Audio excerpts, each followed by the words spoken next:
All right, guys, welcome to Win the Day webinar. This is week 5 for us. Super excited that you are joining us today. Today we have our first repeat coach in Mental Coach Liv. She'll be getting going here momentarily, but I do just want to go over a few housekeeping things just as normal for those of you that have been with us the entire time. Welcome back. But for those of you new attendees, welcome. Just to go over a few little odds and ends. This session will last about 1 hour long. I will present for about 5 minutes in the beginning. Today, I'm going to actually start with a quick video just to get our brains working in the correct direction. And then Mental Coach Liv will take the floor for 10 to 15 minutes and kind of give you a general introduction to imagery. I know we've been talking about some imagery and visualization stuff the last few weeks, so we're super excited to actually get into that a little bit, to dig into that. I know there's athletes out there and coaches out there that are in need of this, so we're super excited about that. And then we will open it up for question and answer for the remainder of the session. Questions can be asked to Olivia. They can be asked to me. She's way smarter than I am, so make sure you ask them to her. We did receive, I think, 4 questions already. So if you are interested in asking a question at any time during the webinar, the easiest way to do so is through the Q&A feature at the bottom toolbar to the left of the chat. We do have the chat turned off just because it gets a little chaotic sometimes. So the Q&A feature also allows for some privacy. So 2 things about privacy on a webinar that I like a lot. Number one, nobody else can see you. You can only see us. So I can see your names, but nobody else on the webinar can see you, which allows for a little bit of privacy. And sometimes that can be a moment of anxiety for some people. The second thing is, when you do a Q&A, only Olivia and I can see the questions, so you don't have to worry about misspelling or typos. I do that enough, so I won't judge you. But if you have any question about anything pertaining to mindset or preparation or reflection or anything like that, please drop it in the Q&A at the bottom, and we'll try to go in order as we receive those during the webinar. One thing I like to do each week is I like to start off with one section of the planner that I believe is kind of a focus for the week. And this week I wanted to focus on one section. But before I do that, I do want to share a quick video for me. I am a big Inky Johnson person. I love everything about Inky Johnson. I love his story. I love his message. I love everything about him. So I'm going to share this video. It's about 4 minutes long, and it's going to prepare your mind for the first topic. So Liv, if you can hear this when I hit play, if you just give me a thumbs up so I can make sure that it's working okay.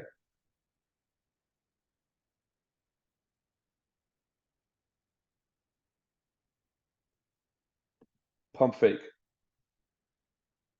That's not going to work. I have to share all the way around, so we're not going to do that. Okay, instead, I'll come back to that at the end.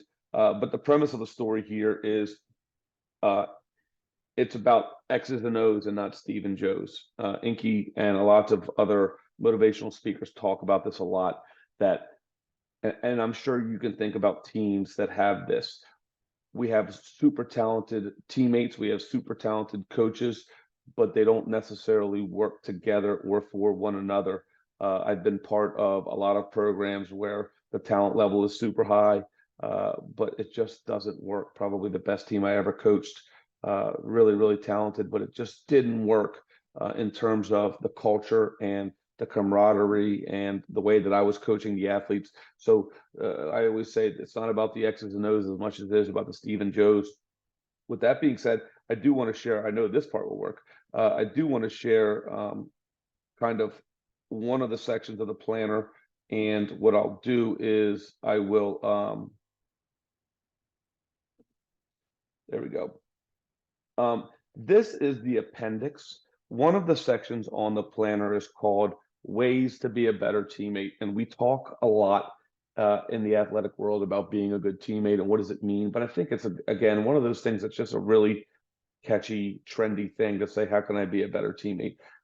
We don't do enough teaching as coaches. We don't do enough leading as parents. We don't do enough demonstrating about how to be a good teammate. We say these things, but we don't put tools in your toolbox to do that. One of the things I really enjoy about our planner is in the back, the appendix version, there's always uh, opportunities for you to learn how to do things better, examples. So in the back of the book, it's ways to be a better teammate. These are recommendations that we have that you could apply tomorrow at practice, the next day in the hallways. You could do it right now by picking up the phone and shooting a text to one of your teammates. And I think what happens is when you make this part of your normal practice or your normal routine, before you know it, your team starts to gel together. You're working for each other. You have something a little bit bigger calling wise in your program than just performance. And I think that's what, at the end of the day, that's what most of us strive after, is the memories that we're going to have about our teammates. I'm sure Olivia can tell you about a lots of great accomplishments, but I bet she can tell you more about it, what it felt like to be part of a really successful team culture. That's the best stuff that we want to strive for. So, a couple recommendations: getting to know one teammate better each day. Ask them questions beyond the sport. Right? We see this on Instagram all the time. It's the person before the athlete. Get to know the person before the athlete. What do they like to do outside of school? What goals do they have? Show a genuine care for them, because you never know. That might be the only time that somebody does that during the day. Number two, don't be an energy drainer. I like to use the word energy vampire, but I think John Gordon might have that trademark. You have been around those teammates before who drain the energy right from the beginning of practice. They walk into the room, they walk onto the field, they walk into the pool, and immediately they just drain the energy out of the place. Don't be that person. Be the person that fills the room with energy when you walk in. Your teammates will thank you for it. And before you know it, both of those things are really contagious. You can be the person. Complainers love to be around complainers. Teachers are the worst about this. But positive people can also rub off on others. So be that person. Be a come with me teammate. Encourage others to join you for an extra workout or to scout an upcoming team. Be the person who invites others to join in on your winning habits. All right. John Maxwell talks about different levels of leadership. One of the things he talks about is how can you bring people with you, and then how can you get them to do it as well? Be a teacher, right? Schedule a team building volunteer event. Team building events are fun. They're great, right? But team building events that give back to the local community tend to bring teammates even closer together. So when you're doing something bigger than yourself, bigger than your team, that's a huge bonus. And then last but not least, show your gratitude. Let your teammates know that you are thankful for them and that you see their hard work and dedication. A simple acknowledgement of appreciation can go a long way. You can do this with teammates, and you can also do this with coaches. I think sometimes we forget how hard our coaches work to help us hone our skills, the time and commitment and the time away from family. I think that's a really important thing. So my challenge to you folks this week is to find a way to be a really great teammate. Be that person that people like to be around. You're contagious. Your energy is contagious, and you just light up the room. So that's my spiel about the planner. I got lots more to talk about with that. If you have questions about that, put it in the Q&A. But for now, I am going to turn it over to Mental Coach Liv when she presents on some imagery. Thanks. And that gave me a lot of really good tidbits of information to kind of pull into this presentation. So I don't know how I'll do that, but we'll see what that looks like. I'm going to go ahead and share my screen with you all. And today we are going to talk about turning our dreams to reality and what that means, what that may look like using visualization and imagery specifically. So I think to start, I want to start with this quote that says, it's by Michael Phelps. It says, when I would visualize, it would be what you want it to be, what you don't want it to be, what it could be. You are always ready for whatever comes your way. And Michael Phelps is really well known in sports psychology for using imagery and visualization. His coach really promoted it, and he used it throughout his entire Olympic career. He is one of the most decorated Olympians of all time. And as a swimmer, he was a really role model for me as well. So to be able to just resonate with that quote, it's like, of course we have these dreams. that we want to reach and achieve within our sport, whatever sport it may be, team or individual athletes alike. But how do we actually get there? And what does the visualization that we use, what does that look like?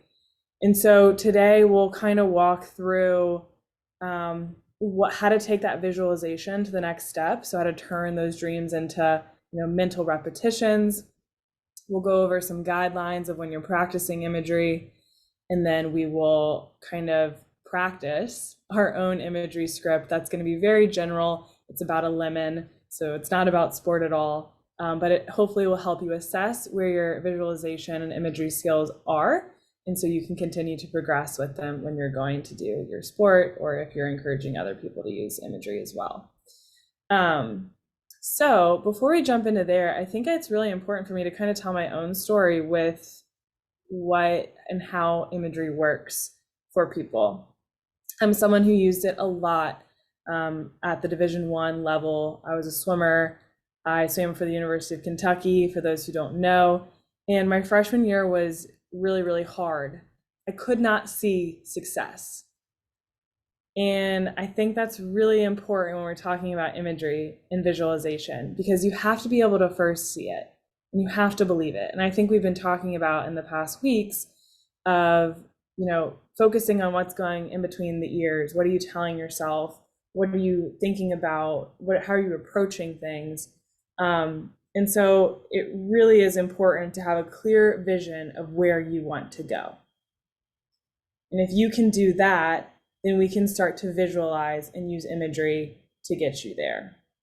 And so for me, using imagery was a way to get more mental repetitions in, so that when I went into a game situation, I wasn't anxious. I was using my keywords. I was using positive and neutral self-talk. I was confident. I, had done it so many times in my head that I knew exactly what was going to happen in a race. And I had also done it in practice 1,000 times over, so I could do it in a race. And that ultimately led to being a part of a winning team. We won SEC championships as a team. And that wasn't just an individual feat. Like, we used imagery as a team to see ourselves doing that, believing it as a team. When we were going into the last day and we were down by 100 points, we had already imagined all of the backstrokers doing their job and executing, doing their role so that we could win the SEC championships. And so there's this collective imagery, and then there's also your own personal imagery as well. So that's kind of what we're going to be talking about today. So I want to talk about how we enhance our visualization through imagery. So I do think there's a difference between visualization and imagery. Visualizing is just seeing yourself doing the thing. Imagery is using all of your senses. It's being in that same emotional state. It's being, feeling all the feelings you're going to feel when you're doing the intense bout of exercise or performance. It is using our smell, our taste, our touch, and kind of combining it into this big practice. And that can be overwhelming at first to try to do all those things, but with practice, with baby steps, hopefully you'll get there. And so what imagery is, kind of backing up a little bit, imagery prepares the body for stimuli in the environment.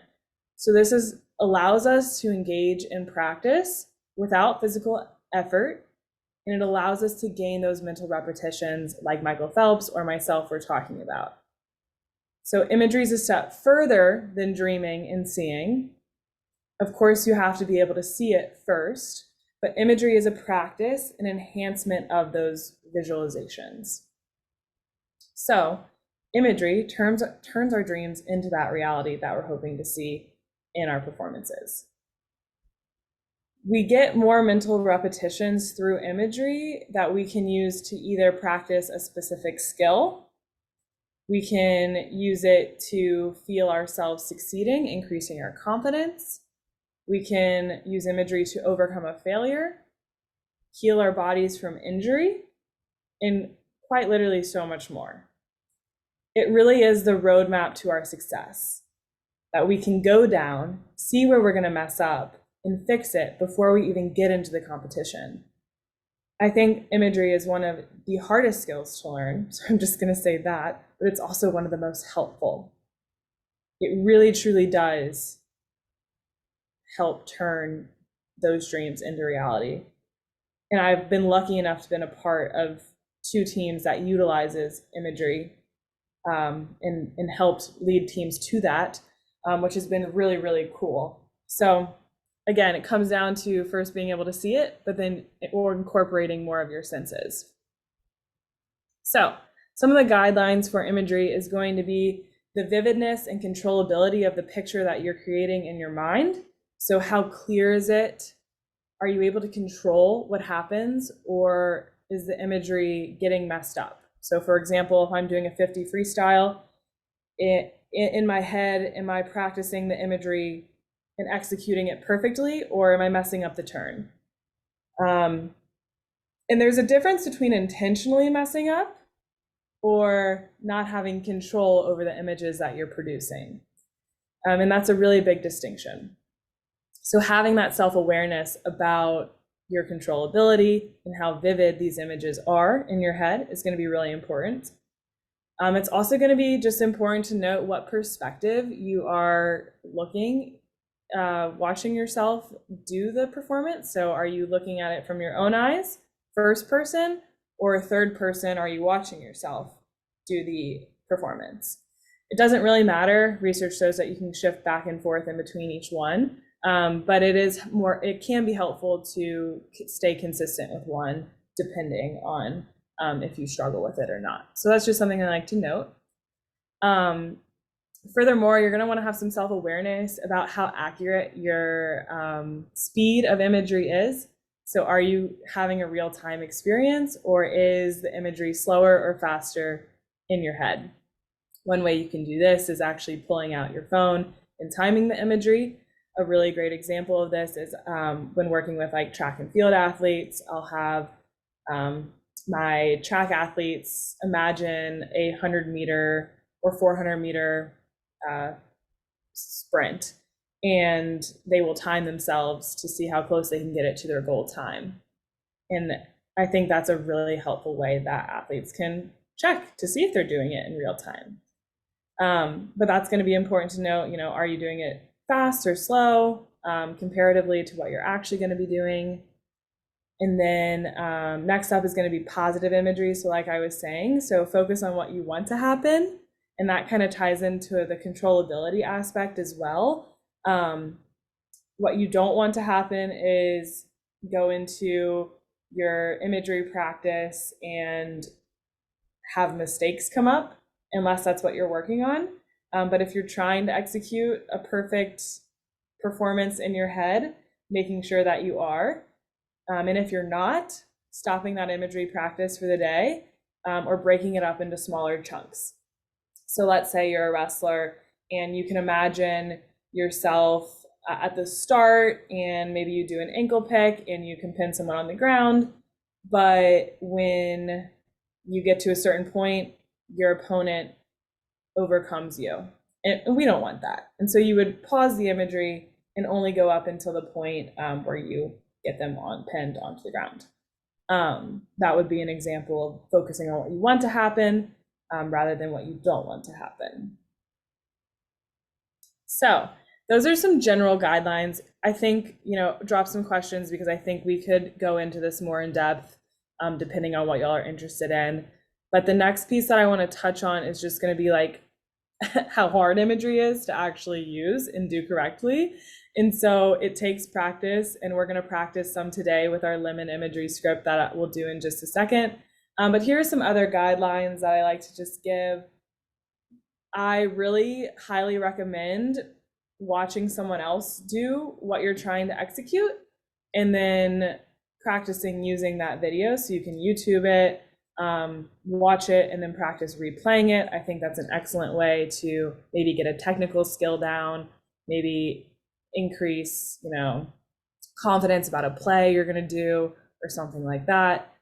Another way you can practice it is doing imagery outside of sport, like imagine yourself walking in a lush forest or lying on the sand at the beach. So getting non-sport related imagery practice is very helpful. But if you are going to focus on sport, try to make your practice as functional as possible. So sometimes athletes who struggle with imagery, I recommend actually going to the setting that they are going to be competing in or performing in and putting on their gear, going through the motions, having their eyes open, seeing the track, for example, seeing the pool, seeing the mat, seeing the ice, or seeing the court, whatever that may be for your sport. And then next, start small. Literally start with 2 to 3 minutes a day. Maybe you start with a specific skill. Maybe you start with a specific route. But it takes time to master. And so once you're able to master it, then you can start building.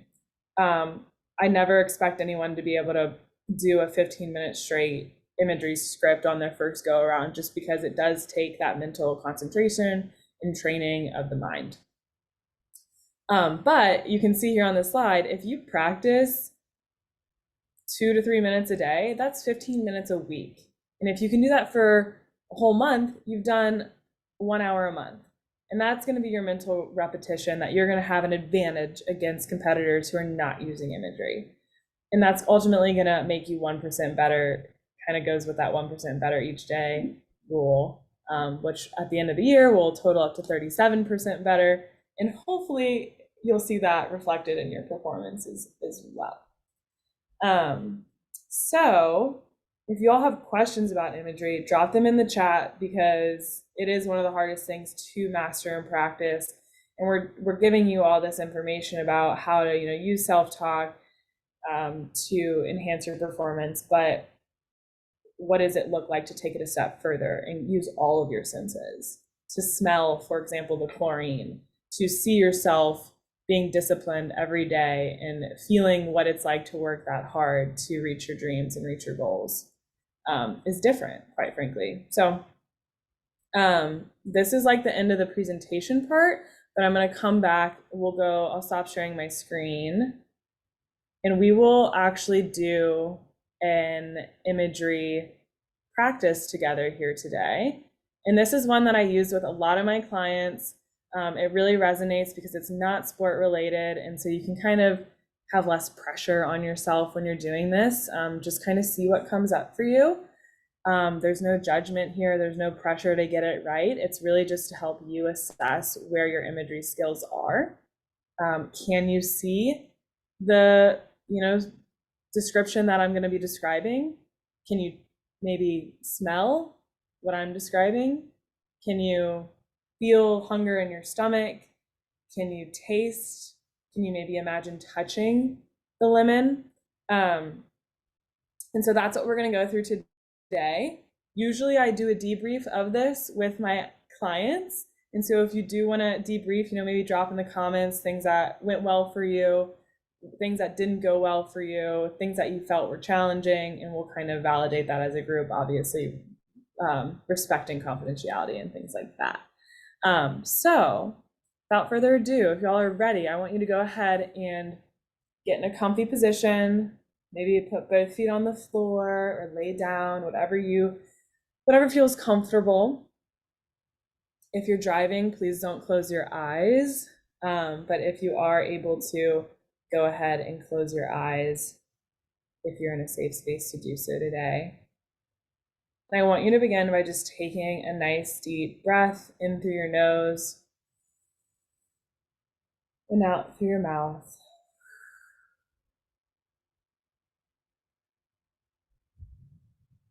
I would like you to imagine now that you are standing in your kitchen or the kitchen of someone you know.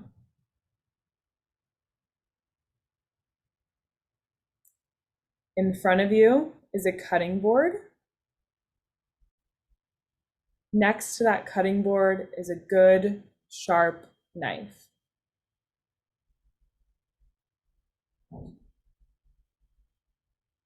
Take a few moments here to imagine the kitchen that you're in, the color of the countertops, the appliances, the drawers, the cupboards. Notice if there are any windows, and so on. Also notice any kitchen smells or sounds. Maybe the running of a dishwasher or the hum of a refrigerator. Maybe the sound of a clock on the wall. Take some time here to notice everything using all of your senses, what you see, what you hear, what you smell, and how you feel being there in your kitchen.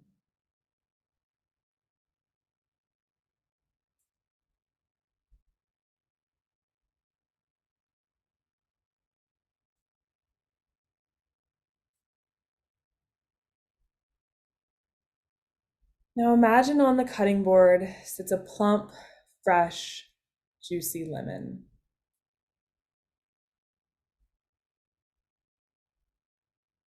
In your mind, hold the lemon in one hand, feeling its weight and textures.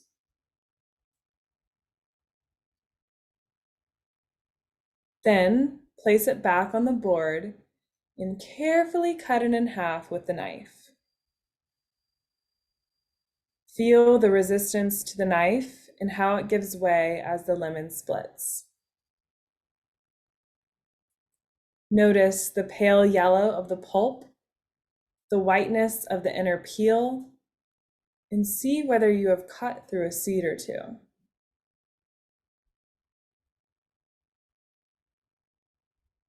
Now, carefully cut one of the halves in two.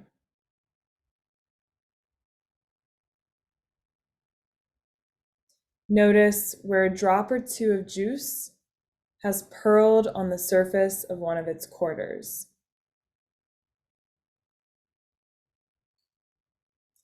Now imagine lifting this lemon wedge to your mouth, smelling the sharp, fresh scent.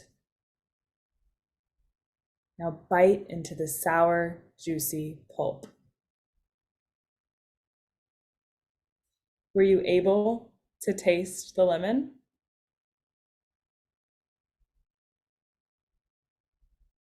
This concludes the imagery script for lemon imagery. Hopefully you were able to taste it, and if not, that's okay. But I am hopeful that maybe you were able to at least visualize the kitchen you were in or lemon, and then we can go from there with building in all the other senses as well. I love it. Thank you, Coach Liv. I do want to add my quick 2 cents here because this was I was really excited about this topic. This is something I know we have a lot of wrestlers on this call and some coaches on this call as well. This is something that I had to learn how to use this with my teams. It's not for a lot of coaches, it's very foreign. The idea is very foreign to this. And it's uncomfortable because you don't know what you don't know. One of the things that I found is practicing techniques like what you just did. It's almost like using the force, if you will. Like you have to practice using the force before you can go Jedi, kill people. It's really, really important. And one of the things that I found too was in Delaware, we wrestled in a certain gym in our state championship at a certain time, and we had to prepare mentally. I had to put my athletes in that environment 2 to 3 times during a year. So when I did the imagery, they could see it, they could smell it, they could hear it, they could be prepared for what all the crazy fans would say when we were there because it was something different. The temperature was different, the smells were different, and so the more vivid I could make it, and the more we could practice it, the more realistic that it was, and it paid huge, huge dividends. And I think what you said is so true. It was like when you make it a whole body experience, it becomes that much more real and it becomes that much more effective. And I think one of the other things that was really important for us was like all the events leading up to the wrestling match, like getting off the bus and seeing yourself at the weigh-in area and all these things where nerves tend to start taking hold, was a super, super important thing for us. So that was That was excellent. We have a couple questions in the chat, and I do have a couple questions that people sent in, but I'll answer the questions in the chat first. Um, the first question is, well, this is a great one. On a day of a game or a match, how close should you do it before the said game or match? Mm, okay. I think, like in psychology, the answer is it's going to be it depends, because it depends on if you are someone who practices imagery consistently versus if you are just trying to Hail Mary and use it. If you're someone who practices it consistently and you are practicing, I think that also depends on what you're going to be imagining. So I would recommend, if this is before a match, practicing seeing yourself doing it successfully. There are instances where imagery can be used to see yourself overcoming a mistake or a failure. And I would recommend that for maybe off-season practice, or when it's not going to be when you're under that pressure. Or maybe you need to see yourself, overcoming that failure to be confident, or overcoming a mistake to be confident. It really depends on the athlete. And so that's why that self-awareness piece that I was talking about is really important, because it's important to know how the imagery will affect you, which is why it's important to practice it. So you're always going to want to practice this before you get into a competition situation, like in practice. But it's so crucial to practice that beforehand. And it also depends on the imagery that you're using, your ability to control the imagery and how vivid it is. So I think if you like, I'll try to think of like a specific example that relates to that. If I am swimming the 200 backstroke on Sunday of SEC's conference championships, and I get to the venue on a Wednesday to do a warm up shakeout, I could practice imagery then when I'm at the pool. I could practice it for that 200 backstroke day, kind of get myself mentally prepped of like, okay, this is what it's going to be like. This is what it's going to feel like. I'm in the venue. I can kind of bring in all my senses. I've seen it. I've smelt it. I know what this looks like. And maybe going into that day on Sunday, I don't need to do that imagery because I've already done it before. I can focus on more of my routines and things that I'm doing, the controllable factors. But I think that's a really good question to ask. I don't know if that answers it, but hopefully it does. It does depend, and it is based on each person's preference. Is there a world in which, and I think I mentioned this in one of the others webinars, I had a coach ask me, he was like, I think I might try a little bit of visualization the day before the state semifinals. And I said, have you done it at all this year? And he said, no. Is there a world in which doing it like a Hail Mary could be counterproductive and increase nerves? Yeah, because you are asking the athlete to get in that psychological state that they're going to be in when they are competing in the final tournament.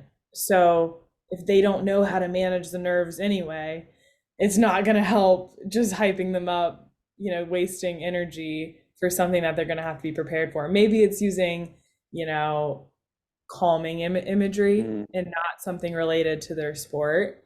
Maybe it's like using imagery that's more motivational, of like, for a wrestler, like, you are a mountain, you are strong, you are unshakable, in creating more descriptive imagery that's not related to sport, but sport specific content. I wouldn't necessarily like mess around with that personally, just from what I've seen with athletes. So No, I agree. And I think especially for developing minds, high schoolers, we always had a saying that nervous energy is energy lost. And if you're on that roller coaster of up and down, and I'm doing this an hour before, you're essentially wrestling the nerves of a match an hour before. So it's a great question. I think it's a really good question, and I think you did a great job answering that. Next question. What environment would you recommend us to be in when we are trying to achieve like that peak imagery? yeah, so the imagery you want to use is going to also match the psychological state that you want to be in when you perform. And a lot of people don't know that. A lot of people are like, oh, I need to be relaxed. I need to be laying down in a dark room to be able to do this imagery. But actually, there's like some research that suggests, if you can make it match the movement, match the physiological, psychological state, that actually can enhance that imagery because you're getting those emotions and senses activated.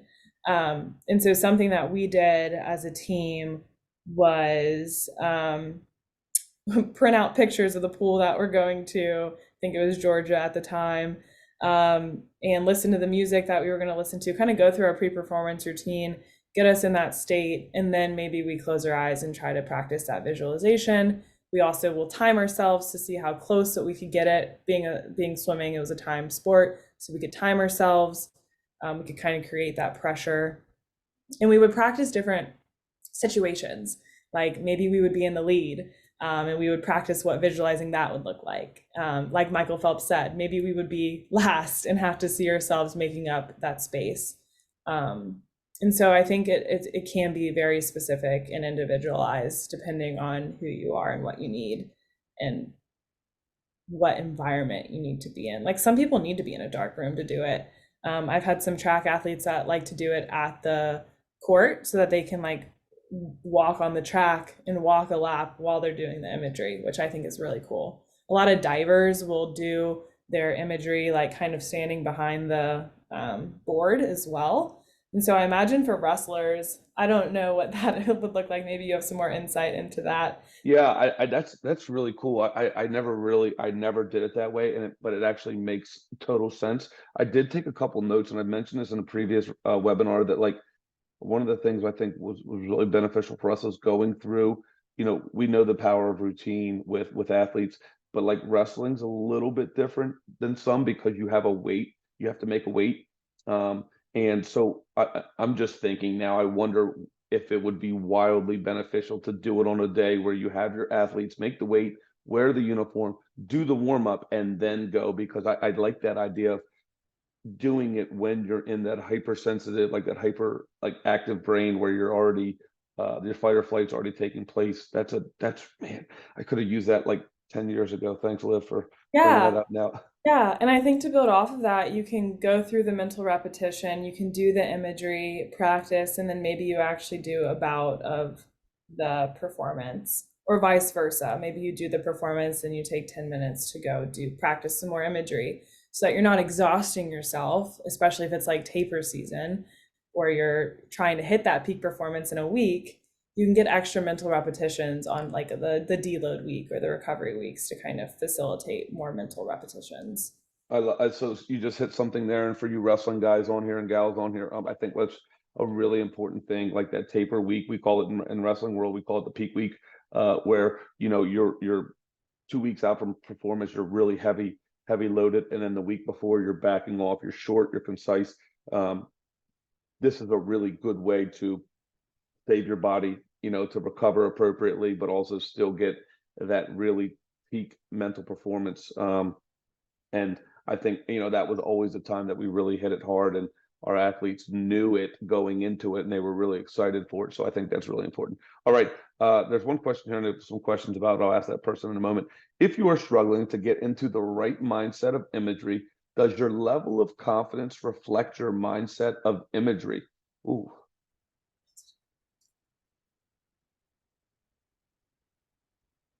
Ooh, interesting. I like this question, but it is kind of complex, I think.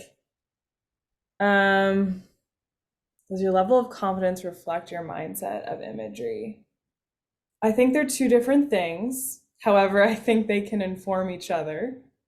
Um, Imagery is a hard skill to practice. So if you are practice, if you can see the pictures very clearly, if you can have control over the images that you're producing in your mind and the feelings in your body, then maybe that reflects your confidence. And maybe vice versa, maybe your confidence is reflecting what you're feeling inside internally when you're creating the imagery. But I don't know if there's that strong correlation. I don't know that. I don't know. Yeah, I feel like that's a question that I'll have to like come back to and maybe provide some like research for you. Can I want to dig into this a little bit. You mentioned this in the beginning that you couldn't see yourself having success. Pretend you're and this is coming from, I believe, softball. pretend Okay. you are and you said this like it has to. I don't know what the exact word you chose, but it's essentially realistic. Um, if you are a softball player who is a freshman at a college and you haven't gotten a hit in the entire year, like to see yourself have success, you're obviously lacking confidence. Is there a correlation between your ability to see it, or can there be a correlation between your ability to see it? How can you help athletes get over that hump of being able to see success for themselves? Absolutely. Yeah. Okay, that makes a little bit more sense, I think, thinking about and just like sitting on that question a little bit. I think it takes like going back to the leadership thing that you brought in, it's going to take a team, a village to like be able to do that because the coach plays a big part in helping that athlete believe in themselves, especially a freshman or any athlete that's lacking confidence. I think it does take support. But I really, instead of confidence, I would think of this in terms of self efficacy.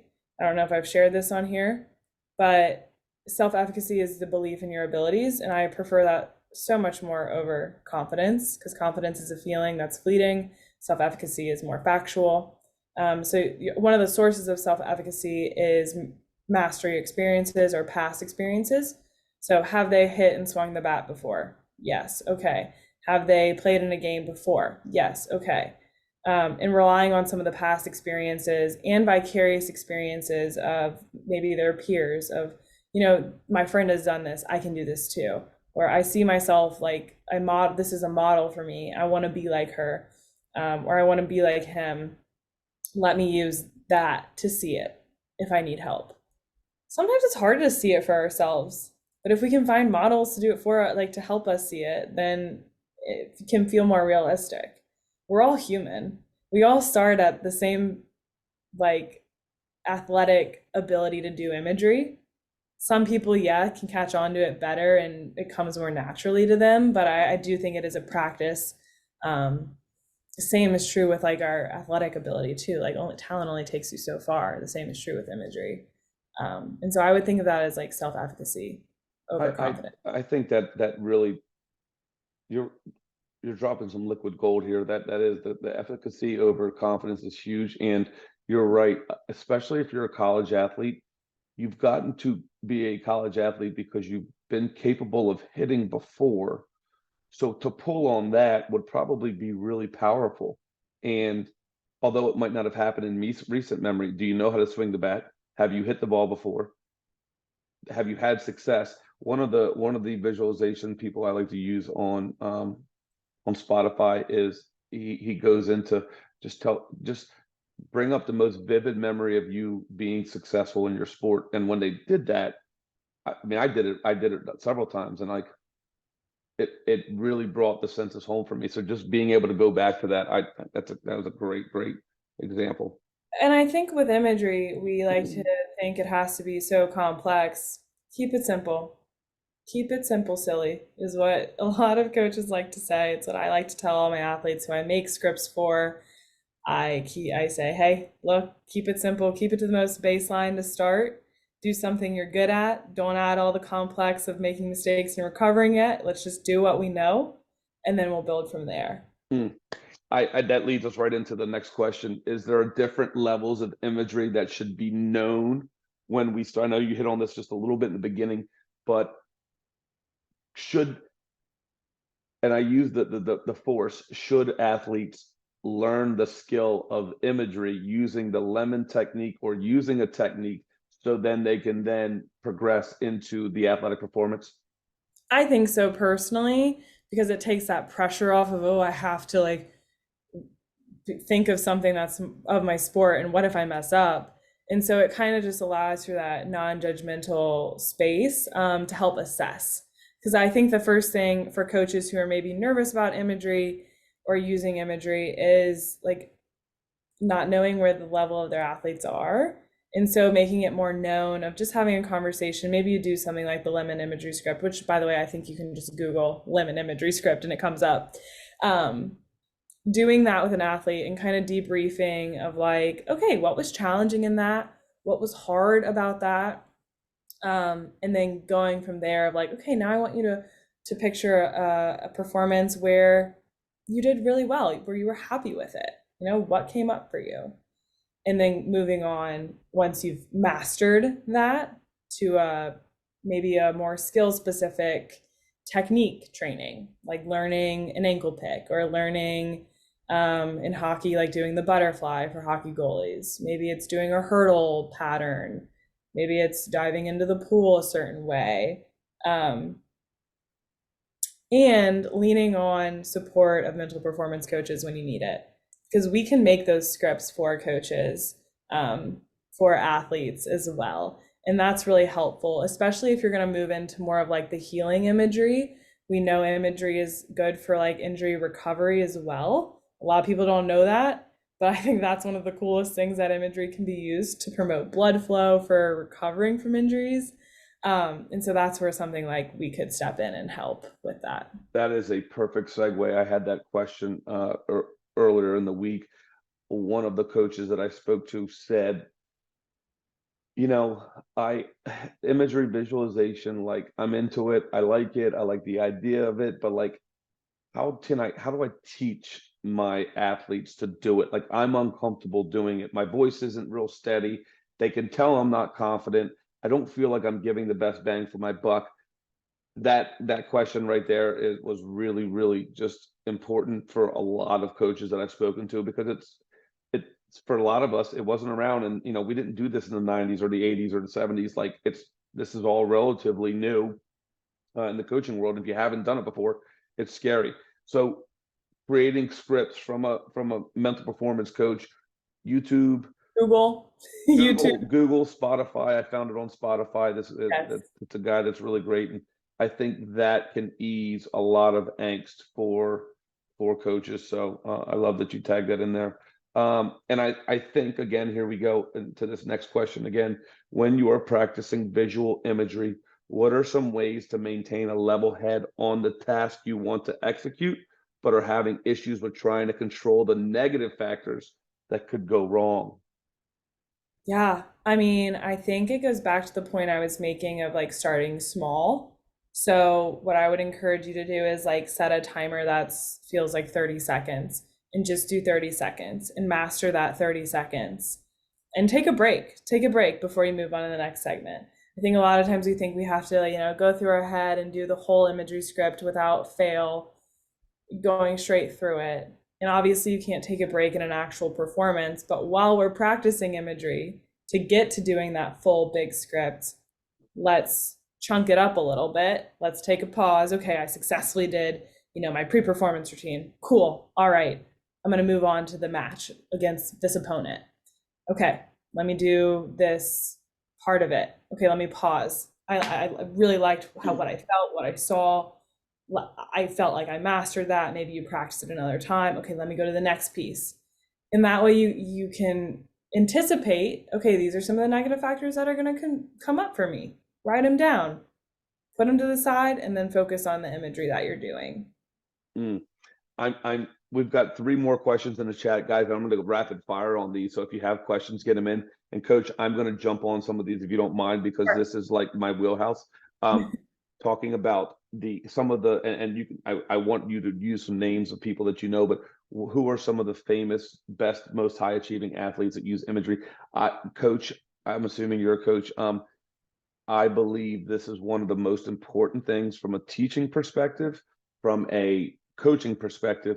I believe your kids, your athletes have to know a connection. Like for a lot of them, this is like voodoo, crazy, weird stuff. And when they find out that the best athletes in the world are doing exactly what they're doing, they buy in so much quicker. Like when you talk about the Kobe Bryants of the world and the LeBron James and the Michael Phelps and the Tiger Woods and the Serena Williams and so many people that do this, all of a sudden it's like, well, if they're doing it, I should probably do it too. The buy-in factor is way easier. And Liv, you want to touch on that real quick?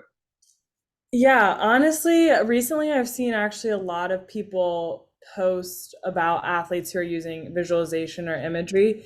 And I know I can't remember, I'm terrible with names. So I can't remember, like I know there's a tennis player who literally just said like mental skills and imagery have changed his performance, or it's like the reason he's not performing well. Um Alexis Felix, she was a track Olympian. She's used it. She's fantastic. Michael Phelps, he's really well known. A lot of swimmers use it, and I think a lot of track just because it's similar. Um, I would say a majority use it. I've also had some of my high jumpers literally use it to a T every time before they go do a high jump, which I think was really cool to watch. I have some videos of that. NCAA champion in high jump uses it. Mm.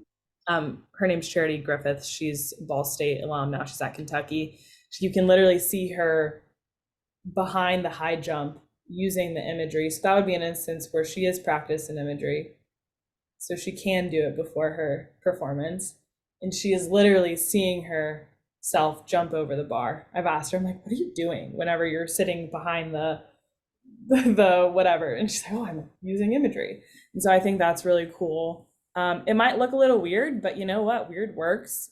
I mean, nobody wants to be the same as everybody else these days, so you might as well be weird in a helpful way that's going to help your performances. Um, and to just normalize that you can also do it with your headphones on when nobody knows you are doing it. So, um, yeah, I'm trying to think of other athletes. I think like there's some downhill skiers that have used it, like Vaughn, what's her name? I know. I want to go back to the Allison Felix gig Yeah, because Allison Felix is a competitor who is competing well into her, I think, 40s. Like the repetitions that she can take and the training that her body can take is very different than what it could when she was 21, 22, 23 years old. And yeah, so I think for a lot of these athletes, they like Michael Phelps has talked about. I've watched his interviews where he says, I can't swim 14 hours a day, but I can spend, I mean, he's like quoted as saying something like an hour to 2 hours of mental training during his peak training times, which is like insane. And it also, you also see this weird sense of calmness and confidence. Like people think, I tell my students this all the time, and the Mamba mentality wasn't created just on accident. It was created intentionally, and this alter ego and this cool, collected, calm pressure. The man tore his Achilles tendon, and he had seen himself making those free throws when he was injured before, and he was able to do that. So I love it. Let's keep going here. This is another one I'm just going to tackle real quick. This is huge for teaching. How can these skills be transferred outside of athletics? And I just think that's the most fantastic question because at the end of the day, like I want everybody to go on and be a Division I athlete and get a full ride scholarship and be an Olympic gold medalist. The reality is that's not reality for most of us. And I don't want to be the negative Nancy here, but like these skills transcend what you'll be doing in athletics. I tell my students who aren't athletes when we do visualization, at some point you will have a job interview, and the ability to be able to visualize yourself being calm, answering questions successfully, being confident in these answers, or you'll have a solo in the choir, or you'll be performing on stage, or you'll be in the marching band, or you'll be giving a speech. All of these things are so transferable, and the imagery doesn't change, the tactics don't change, it's all the same. How do we perform at a peak level in a situation that has yet to occur and might cause us a little bit of anxiety and stress? Liv, what do you got? yeah. I mean, I think the presentation I gave today touches on that really well with the guidelines I gave. And so, first, being able to see yourself doing it or looking up someone else who you can relate to doing it, finding a model, and just compounding your abilities from athletics to that translation outside into the real world is what we like to call it. Um, I've honestly seen that so much in my life of being able to translate the skills from sport into what I'm doing as an entrepreneur, into what I'm doing as a student, seeing myself get good grades or being successful in a presentation. I've, used imagery when I am thinking about having a hard conversation with my family or my partner. I have seen it happening in my head, and I know I can do it because of that. Hmm, I can love it. play out all the different situations. Yep, I love it. There's just it's everywhere. All right, we got time for one more question here. I like this one. Should you visualize things in a wrestling match that are not ideal but realistic, like getting taken down, or just visualize all the best case scenarios? I know you touched on this a little bit, but let's go back to that. Yeah. So it's not overthinking. I want to just point that out. So when we visualize, it's not overthinking and ruminating on mistakes. It's not, hyper fixating on things. It's intentional practice of what we're trying to do. So it's set that intention. I think it's appropriate to visualize a realistic situation because that's real life. Um, but what's the intention behind that? What are you learning from being taken down? Are you using the imagery to focus on how you're going to respond to getting the takedown? Or are you using the imagery to just beat yourself up? And I think that's a big difference, especially in the world of anxiety that we live in, and just normalizing that imagery is an intentional practice and it is not rumination on what we don't want to happen. Ryan, I'm going to touch on this one too because I like this, and I think I know where you're going with this too. Is I think what Liv just said is so true. I think if it does happen where you see yourself getting taken down, it's how what is your response? Do I lay on the mat and sulk and complain and let one mistake turn into two and three and four? Because that happens for a lot of student athletes. One mistake turns to two, or we get taken down and we immediately correct it. We get back to our feet and then we see ourselves scoring. And that's a positive thing. That's a positive thing, especially if you know you're wrestling somebody tough. It's a really positive thing to say, this might happen. The Michael Phelps part, right? Michael Phelps said that in the very beginning. See yourself leading or chasing your opponent down. Those things are going to happen. But I think Liv is right here. You need to really make sure that it's not like, because we are human and we can beat ourselves up a little bit, and before you know it, that positive practice turns really negative. And that's a really good question. All right, guys, it's 7:56. I'm going to hang out for another 4 or 5 minutes, but we answered all of the questions. Oh, I did have one more question that came through this week, guys. Don't feel like you need to stay on for this one. This one's about leadership, because the person was questioning it's how to be a better leader. And one of the things that I think is really important is learning how to be a leader. We coaches just want athletes to be leaders, and we just expect them to be leaders. The reality is student athletes are not coming to us with leadership qualities. We have to teach them how to be leaders. The very first thing that I do with all of my student athletes is I show them John Maxwell's five levels of leadership. There's a short version of it. It's 3 to 4 minutes on YouTube. And he talks about levels of leadership, level 1 to level 5. And then I want you as an athlete to figure out where you are and where you want to go and how you're going to get there, because it's not easy. Being a leader is not easy. It's not always fun. It's difficult, and the higher level of leadership you go, the more difficult it becomes. But as coaches, I used to always say, "Oh, I don't have any leaders on this team." But the reality is my fault for not making leaders. So the question for the person that asked about the leadership, check out John Maxwell's 5 levels of leadership. 4-minute video, and then start figuring out where you are. There's also John Maxwell and John Gordon both have lots of books on the power of positive leadership that can teach you all of that stuff as well. So, all right, guys. Again, I'm going to stay on for another 2 minutes. Thank you so much for coming this week. Next week is Paige will be back next week at 7 p.m. We hope to see everybody then. Until then, have a great week, and we will see you next week.